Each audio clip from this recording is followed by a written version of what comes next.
કોણે બનાવ્યા ભગવાન રમકડા માટીના?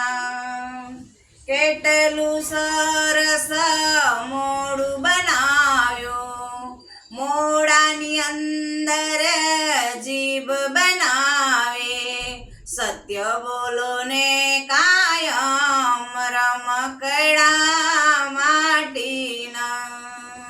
કોણે બનાવ્યા ભગવાન રમકડા માટીના?